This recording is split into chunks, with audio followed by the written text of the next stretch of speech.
a.m. March 13th, 2025. 1:06 a.m. March 13th, 2025. I gave out a little bit of I wouldn't call it advice, but I made a comment on a financial guy's YouTube site. I watch him occasionally, not always, just here and there. I'll watch him and see kind of what's going on in Wall Street and all that stuff. I don't have anything invested, but I'm 53 years old. I've, seen that kind of stuff my whole life. I invested in 2001, 2002, and I haven't had, extra income to invest since. But if I had money, I know what I do with it. Kind of, that's what I understand about it. I've seen crashes, I've seen the tech bubble burst in the late 90s and the 2008 crash. And the thing with the people on Wall Street and Washington is they're in a bubble. They do not experience life of an ordinary American. You and me and most of the people listening to this, if it's coming to a general audience, we understand more about the economy on the ground than anybody in the Washington or Wall Street bubble. So if the stock market is overvalued, which I believe it is, I believed it is for years, and it is a large bubble and showing signs that it's starting to deflate. I said on the comment that Gen Zers, a lot of them are putting money in the stock market because they listen to, Warren Buffett. And that's what I said that that people should do a year or two ago. I said, if you want to put money in the stock market, I think I wrote a poem about it. Listen to Warren Buffett because, he's an expert in that stuff and he's made money over his whole life over it. So if you're going to listen to somebody about something like investing, then you should listen to somebody that's made money their entire life in it. And I said that a couple years ago.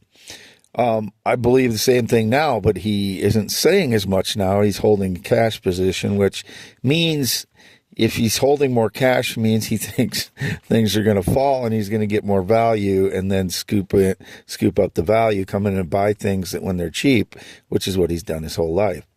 So I was kind of making a comment. I didn't post about it or anything, that to the Gen Z and generation millennials, the younger millennials that haven't seen these things, that you should either sell before it drops, or maybe not at the very peak because it's very hard to do that.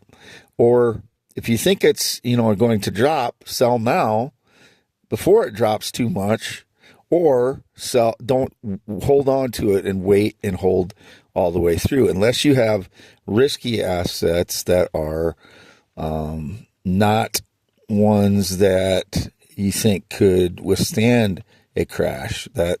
And if you don't have a lot of knowledge about those things, you shouldn't be holding on to those assets. Now, if you think that there's a chance that the stock market's a large bubble, you should put your money into cash as Warren Buffett and wait till there's an opportunity to buy something at a value, or buy something that's definitely a value outside of the stock market that you think might appreciate in value, or at least not go down. Or if think we're headed for hard times financially, buy things that do well in hard times. Where do people go to get things in hard times? Walmart or Aldi or any place where you get things at a value when times are hard. And you can go back and look at their stock market graphs, and I bet they don't go down significantly like the other ones do when times get harder. And then there's other investments you can make, such as commodities, and you have to do some education on those things. I'm not going to tell you how to do those things. I don't know everything about all those things, but what I do know is that the risky assets are very risky when you're in a bubble, meaning they could go down to zero because they've been hiding things in their balance sheets and such. So I wanted to say this to cover myself, to say that I wasn't telling, Gen Zers or millennials to do anything specific, but from my experience, that the people that lose out are the ones that start trying to sell desperately after the market starts to collapse and is collapsing rapidly. Then you might as well hold on to most of what you can. If you sell something that's is risky to you, and hold on to the ones that are more, stable assets, such as index funds and things that do well in recessions and when people don't have as much money. It's just, it's a common sense thing, and not a lot of people have common sense. And when you're in an environment such as Wall Street or Washington, D.C., there is no reference for common sense, because everything is a different environment than it is in the general economy of the United States, where most of people live. So we have a better perspective of what is going to do well when people have less money, and what is not going to do well when people have less money. So that's all I was saying. I don't want to get, I don't want to be blamed for, people doing whatever they want to do with their money. I'm just was trying to kind of forewarn Gen Zers that they don't get devastated by people or the stock market collapsing and then trying to sell when they're desperate and it's rapidly descending and they can't get it sold, because that's what happens. And then it affects their whole lives from there on out, because they feel like they've screwed up majorly. And it's, in the end, it's money. It can be replaced, but it's much better for your life. It's more stable. So if it looks like a bubble and it looks like it's going to collapse or significantly devalue, you want to try and level off that collapse of your own money. And that's all I was trying to say. But even though I was doing it on a comment, I noticed that the stock market started to collapse right after I said that. So I'm just making these comments now. So it is March 13th, 2025. I do not want to be blamed for anybody's financial decisions. You make those yourself. You cannot blame someone else for, listening to their advice. I don't claim to be a financial expert, but that's what I would do if I had a bunch of assets like those, which I don't, because I've been through 10 years of my life being tortured and have nothing but my real estate investments. Those are all only investments I have. I don't have any stocks, bonds, never had a cryptocurrency, haven't had a bond or stock since 2001, 2002. And that's only because I haven't had excess money to do those things with since that time. And I'm not embarrassed about that. That's just my life course. After 2003, when my sister committed suicide, that's the life course my life took.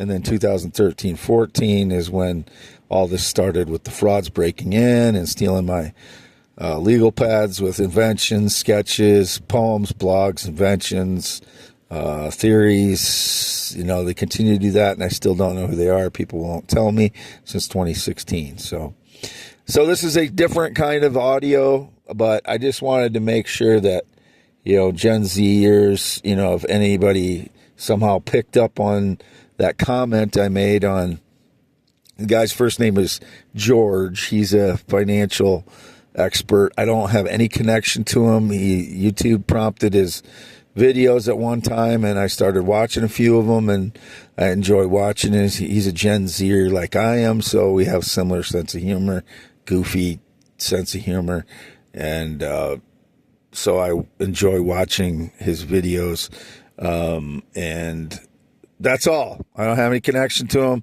I never said anything bad about him. As far as I know, he hasn't said anything that he had any connection to me.